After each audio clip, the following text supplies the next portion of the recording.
로마의 교훈. 인류 역사의 수많은 전환점들 중 하나는 로마의 흥망성쇠와 그 과정에서 얻어진 교훈이다. 특히 로마가 고대 카르타고와 벌였던 포에니 전쟁은 단순히 두 강대국 간의 군사적 충돌을 넘어 로마가 자신을 끊임없이 탈바꿈하며 강대국으로 자리매김할 수 있었던 배경을 보여준다. 로마는 이 전쟁에서 적의 강점과 실수를 교훈 삼아 성장했고, 이를 통해 서방 문명의 중심국으로 도약할 수 있었다. 이 글에서는 포에니 전쟁을 중심으로 로마가 어떻게 타산지석의 원리를 실천했는지 깊이 있게 조명하며 동시에 우리가 얻을 수 있는 현대적 교훈을 살펴보고자 한다. 제1부 포에니 전쟁에서 얻은 교훈. 포에니 전쟁은 기원전 264년부터 시작되어 약 120년간 이어진 세 차례의 전쟁을 의미하며 로마와 카르타고 간의 지중해 패권을 둘러싼 치열한 경쟁의 산물이었다. 이 전쟁은 단지 로마를 한 단계 성장하게 만든 사건일 뿐만 아니라 인류 역사 전반에 걸친 중요한 교훈들을 제공해준다. 1차 포에니 전쟁 첫 번째 실패에서 얻은 교훈. 포에니 전쟁의 서막은 로마의 실패로 시작되었다. 당시 로마의 군사력은 육군 중심으로 구축되어 있었고, 성공적인 육상 전투를 자랑하던 로마는 지중해를 배경으로 하는 해상 전투에 대한 경험이 전무했다. 반면 카르타고는 세계적인 해상 강국이었다. 항해 기술, 해군 전력, 그리고 무역으로 얻어진 경제적 기반에서 카르타고는 로마보다 몇 발짝 앞서 있었다. 로마는 어설프게 해상 전투를 시도했으나 준비 부족으로 인해 큰 패배를 경험했다. 함대가 대량으로 파괴되었고, 해상에서의 전략 부재는 로마에 뼈아픈 결과를 안겨주었다. 그러나 로마는 이 실패를 자신들의 약점을 깨닫는 계기로 삼았다. 여기서 주요한 교훈은 로마의 실패에 대한 대응 방식이다.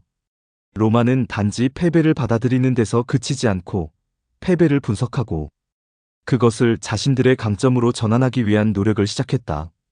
특히 로마는 패배 후 포획한 카르타고의 함선을 연구하여 새로운 로마식 전함을 제작했다. 그 중에서도 천재적 아이디어로 평가받는 장치가 바로 까마귀 도선이다. 이는 발판 형태의 장치로 함대 간의 해상 충돌을 육상 전투로 전환할 수 있도록 고안되었다. 육군에 특화되어 있던 로마군의 특성을 최대한 살린 이 장치는 로마가 2차 포에니 전쟁에서 해상에서의 주도권을 일부 되찾는 데 결정적인 역할을 했다. 2차 포에니 전쟁 실패와 성공을 학습하다. 두 번째 포에니 전쟁은 고대 세계의 가장 명망 높은 군사 전략가 중 하나인 한니발 바르카와 관련이 깊다. 흔히 로마 역사상 가장 큰 위기로 불리는 이 전쟁은 로마에게 또 한 번의 커다란 도전을 안겨주었다. 한니발은 알프스를 넘어 이탈리아 반도로 침공하며 로마를 강력하게 압박했다. 초반에는 한니발의 전술적 우위가 두드러졌고, 로마군은 칸나의 전투에서 전무후무한 대패를 겪었다. 그러나 로마는 여기서도 교훈을 얻는 역량을 보여주었다. 로마는 한니발의 기습적이고 창의적인 전략을 최대한 분석하며 자신들만의 새로운 전술을 개발하기 시작했다. 특히 파비우스 막시무스의 소모전 전략은 로마가 이후 한니발의 전술을 방어하고 궁극적으로 장기전을 통해 우위를 확보하는 데 기여했다. 적의 치명적인 강점을 인정하면서도 그것을 소거할 방법을 모색한 것이다. 이와 함께 로마는 카르타고 내부의 정치적 혼란과 동맹국 간의 갈등을 면밀히 관찰했다. 전쟁에 있어 단순히 군사력만 중요한 것이 아니라 내적인 단합과 안정성이 얼마나 중요한지를 깨달았던 로마는 동맹국들과의 관계를 강화하며 정치적 안정성을 도모했다. 3차 포에니 전쟁 완전한 승리와 로마의 확립. 세 번째 포에니 전쟁은 실제 군사 충돌보다는 로마가 정치적, 군사적으로 얼마나 성숙해졌는지를 보여주는 사건이었다. 로마는 카르타고를 손쉽게 제압하며 지중해 패권을 완전히 장악했고, 카르타고는 역사 속에서 사라졌다.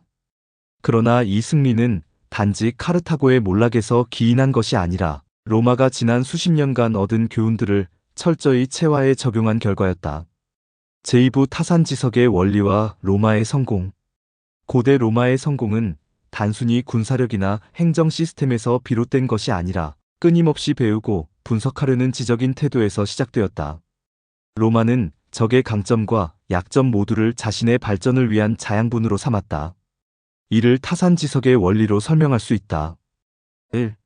남의 강점과 약점을 교훈 삼다.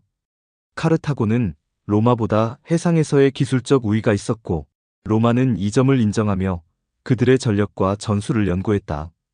가령 카르타고의 함선을 포획하고 이를 모방해 더 나은 기술을 적용한 신형 로마 전함을 제작한 것이 그 구체적인 예다.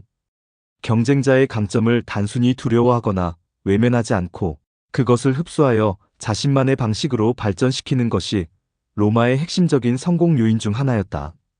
더불어 로마는 카르타고의 약점에서 교훈을 찾았다. 카르타고는 강력한 외적 경쟁력을 가지고 있었으나 내부의 정치적 혼란과 세력 간의 분열로 인해 안정성을 상실했다. 이를 교훈 삼아 로마는 동맹국과의 긴밀한 협력 및 내적 결속력을 강화했다. 이러한 노력이 장기적으로 로마의 군사적, 정치적 기반을 더욱 견고하게 만들었다. 2. 실패를 학습의 도구로 전환하다. 로마는 전투에서의 패배를 단지 수치로 받아들이는 것이 아니라 그것을 학습의 기회로 삼았다. 1차 포에니 전쟁의 해상 전투 경험은 그들에게 해군력 강화의 필요성을 전달했고, 칸나의 전투에서의 대패는 적의 다음 움직임을 예측하는 능력을 기르게 했다. 이처럼 실패는 로마에게 단순한 후퇴가 아닌 더 나은 도약을 위한 발판이었다. 3. 끊임없는 개선과 자기 혁신. 로마는 적의 실수와 실패에서만 배운 것이 아니라 지속적으로 자신들의 시스템과 구조를 개선했다. 전쟁 당시 새롭게 개발된 장비뿐만 아니라 행정 시스템과 동맹 구조 역시 꾸준히 혁신하였다. 이는 로마가 단순히 군사적 강국으로만 머무르지 않고 정치적 안정과 경제적 발전을 이루는 데 중요한 역할을 했다. 제3부 타산지석의 현대적 교훈. 로마가 보여준 타산지석의 지혜는 단지 고대 세계에서만 유효한 것이 아니다. 현대의 개인, 조직, 기업, 국가에 이르기까지 남의 경험에서 배우고 이를 자기 것으로 만드는 접근법은 여전히 유효하다. 아래 내용은 로마의 역사를 통해 우리가 얻을 수 있는 현대적 교훈들이다. 1. 실패를 두려워하지 말고 분석하라. 우리는 누구나 실패를 경험한다. 그러나 중요한 것은 그것을 어떻게 받아들이고 활용하느냐다. 로마가 보여준 것처럼 실패는 단순히 좌절의 이유가 아니라 새로운 배움의 계기가 될 수 있다. 실패가 주는 교훈을 철저히 분석하고 이를 바탕으로 자신의 약점을 극복하려는 노력이 중요하다. 2. 경쟁자에게서도 배워라. 경쟁자는 단지적이 아니라 우리가 배울 수 있는 중요한 스승이 될 수 있다. 로마는 카르타고의 기술에서 배워 자신의 해군력을 강화했고 정치적 혼란을 경계하며 내부 결속을 강화했다. 경쟁 상대가 가진 강점과 약점을 면밀히 분석하며 자신을 개선하려는 자세가 필요하다.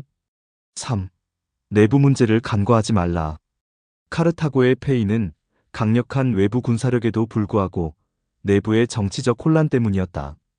이는 현대 조직과 국가에도 동일하게 적용될 수 있다. 외부의 도전을 해결하는 것만큼이나 내부 구조를 안정시키고 단합을 이루는 것이 중요하다. 4. 끊임없이 배우고 변화해야 한다. 성공에 도취되지 않고 늘 개선할 점을 찾는 것이 진정한 성공의 비결이다. 로마는 승리에도 만족하지 않고 지속적으로 자신들의 체계와 전략을 혁신했다. 이는 개인이나 조직에게도 동일하게 적용된다. 변화하지 않는 순간 퇴보는 필연적으로 다가온다. 맺은 말 타산지석으로 나아가라. 로마는 단순한 군사 강국이 아니라 학습하는 강국이었다. 그들은 적의 강점과 자신들의 약점을 모두 알아차리고 이를 꾸준히 개선하며 결국 지중해를 장악하는 언덕 꼭대기의 도시가 되었다. 이 모든 과정은 타산지석의 실천에서 비롯되었다. 현대를 살아가는 우리에게도 이 교훈은 유효하다. 실패와 경쟁, 그리고 타인의 경험에서 배우는 과정을 통해 우리는 더 나은 자신, 더 나은 조직, 더 나은 사회로 성장할 수 있다. 중요한 것은 배우고자 하는 열린 자세와 끊임없는 개선에 대한 열망이다. 로마가 그랬던 것처럼 우리도 타산지석의 지혜를 통해 삶에서 더 큰 성공을 이루기를 기대한다.